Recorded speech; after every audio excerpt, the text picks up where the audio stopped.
Saya akan mewakili Forum Purnawirawan Prajurit TNI membacakan pernyataan sikap Purnawirawan Prajurit TNI.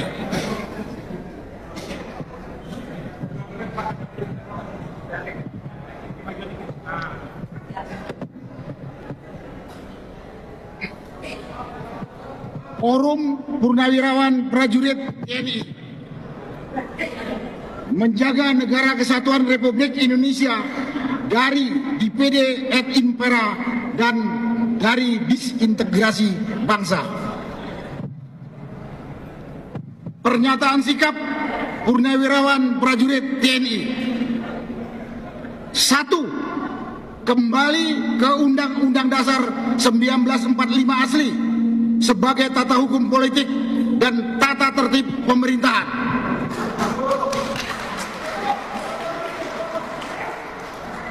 2. Mendukung program kerja Kabinet Merah Putih yang dikenal sebagai Asta Cita, kecuali untuk kelanjutan pembangunan IKN.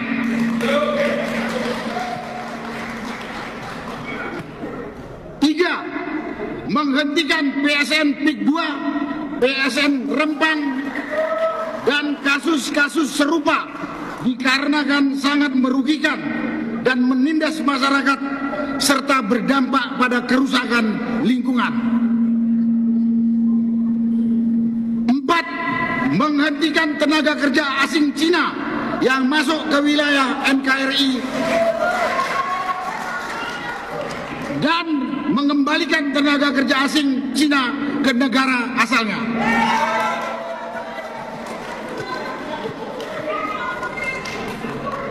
5. Pemerintah wajib melakukan penertiban pengelolaan pertambangan yang tidak sesuai dengan aturan dan Undang-Undang Dasar 1945 pasal 33 ayat 2 dan ayat 3.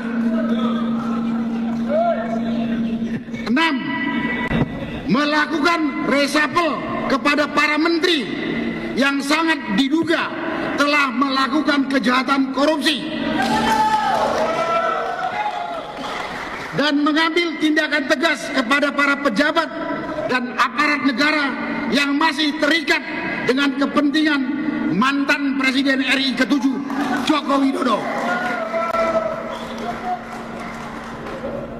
7. Mengembalikan Polri pada fungsi Kamtibmas, keamanan dan ketertiban masyarakat di bawah Kementerian Dalam Negeri Republik Indonesia.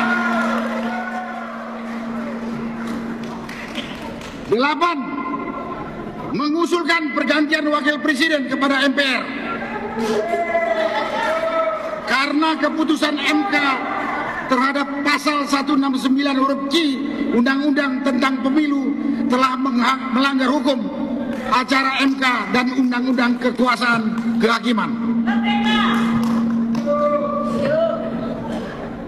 Pernyataan ini ditandatangani oleh 103 jenderal, 73 laksamana, 65 marskal, dan 91 kolonel TNI.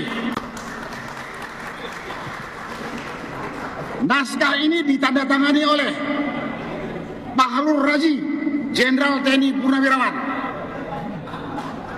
Tiasno Sudarto, Jenderal TNI Purnawirawan, Slamet Subianto, Laksamana TNI Purnawirawan, Hanafi Asnan, Marsikal TNI,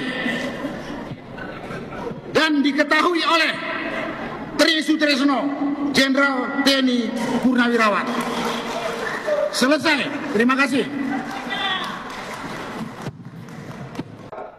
Selamat siang dan salam sejahtera untuk kita semua. Teman-teman purnawirawan, teman-teman tokoh-tokoh, teman-teman media, dan semua teman-teman, saya atas nama teman-teman juga mengucapkan terima kasih atas kedatangannya pada siang ini. Pagi-pagi tadi saya tanya Pak Harto, Pak, saya diminta menyampaikan sesuatu enggak? Enggak, kata Pak Harto. Saya tenang-tenang aja. Tapi begitu bilang ke depan, Pak Harto bilang, Bapak omongkanlah Pak, apa aja yang Bapak suka ngomongkan. Nah, oleh sebab itu saya sampaikan yang saya suka omongkan.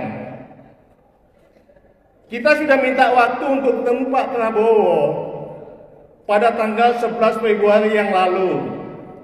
Kita buat surat resmi untuk menyampaikan poin-poin ini, tapi sampai dengan saat ini belum ditanggapi. Pertanyaannya, apakah suratnya sudah sampai atau ada yang menyabut di jalan untuk tidak sampai, bukan urusan kita. Tapi yang jelas sampai saat ini belum ada tanggapan. Salah satu poin yang ingin kami sampaikan, seandainya kita diterima oleh Pak Prabowo Subianto, ada yang ingin kami tanyakan, Pak, kenapa Bapak kok merasa utang budi dengan Pak Jokowi? Apa bukan sebaliknya, Pak? Beliau membantu Bapak cawe-cawe untuk menang, bukan karena dia sayang Bapak, Pak, bukan. Tapi karena dia mau titip anaknya untuk jadi wakil presiden. Jadi mestinya Bapak nggak utang budi ke beliau, beliau yang utang budi ke Bapak.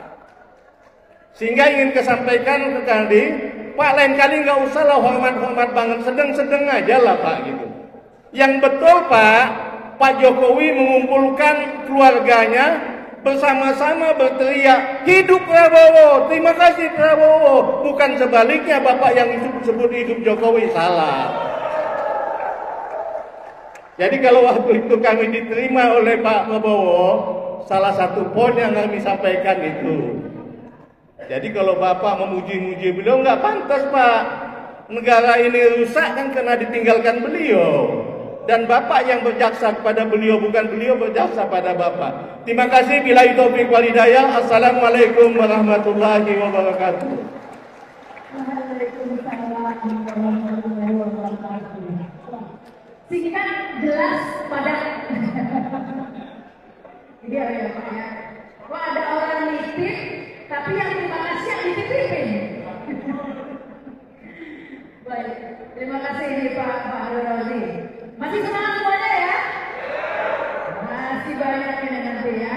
Acara selanjutnya saya beri kesempatan ini kepada mantan Kasal, Marsikal Hanafi Asnan.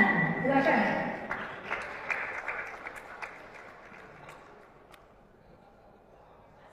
Mantan Kasal. Asli Kasal.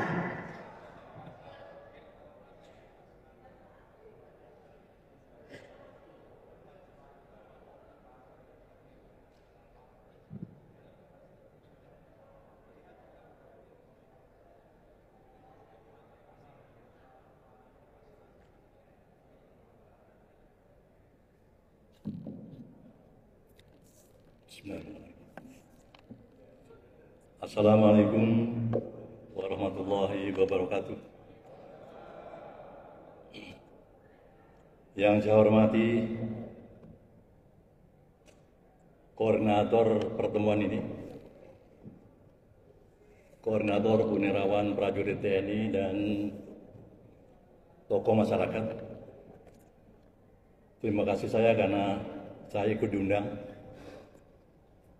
Dan saya secara pribadi sangat bahagia sekali bisa hadir pada kesempatan ini.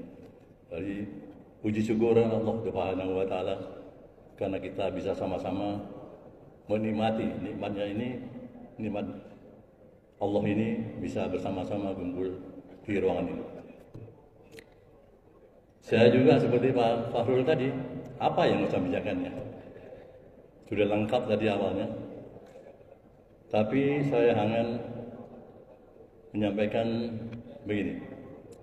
Di luar itu sudah banyak beredar berita, apakah itu benar atau tidak. Mungkin para hadirin sudah juga dengar bahwa Pak Prabowo itu hanya 2 tahun.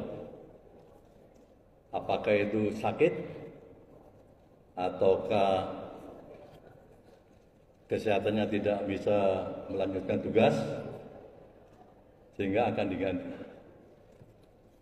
Ada rumor lagi bahwa beliau umurnya tidak panjang. Kan ngeri itu kalau begitu.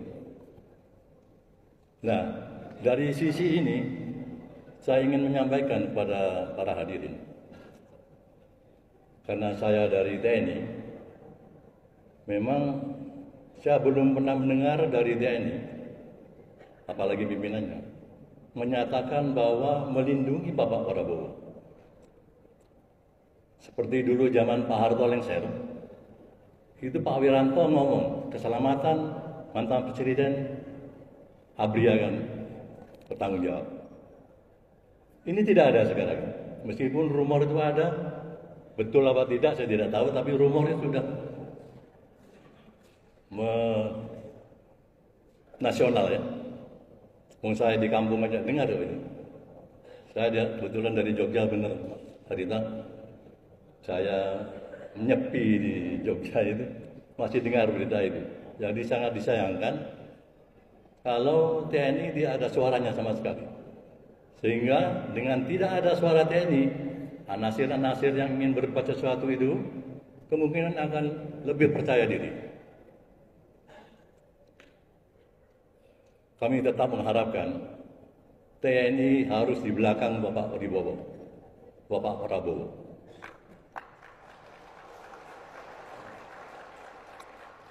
Apalagi kita yang purnawirawan, jelas lepas dari apa yang beliau lakukan, tapi beliau adalah presiden kita sekarang. Dan TNI akan menghormati jabatan itu. Saya tadi kemarin tanya, kenapa Parcok tidak ikut ya? Ternyata Parcok sudah dianggap oleh kita ya, di luar barisan. Banyak menyimpang dan dibiarkan saja. Jadi tidak satunya kata sama tugasnya. Tugasnya adalah tertib hukum, tapi sebaliknya. Ya para bapak ibu sudah paham sendirilah bagaimana Parcok ini berkelakuan atau berkiprah di Republik ini sekarang. Jadi intinya saya hanya berdoa ya, supaya Pak Prabowo jangan takut-takut lagi melangkah demi kesatuan bangsa dan negara ini. Lepaskanlah rasa terima kasih yang kebalik tadi, seperti Pak Arul katakan. Lepaskanlah perasaan itu, karena beliau adalah dipilih dan sudah diangkat menjadi presiden kita. Dan kita TNI, purnawirawan khususnya, ada di belakang beliau. Jangan takut. Mari sama-sama menghadapi hal yang kurang mengenakan ini. Yang langkah-langkahnya sudah kelihatan tidak menguntungkan bagi generasi kita selanjutnya. Demikian Bapak sekalian, mohon maaf hanya sekilas ini saja, dan mohon maaf wabillahi taufiq wal hidayah. Wassalamualaikum warahmatullahi wabarakatuh.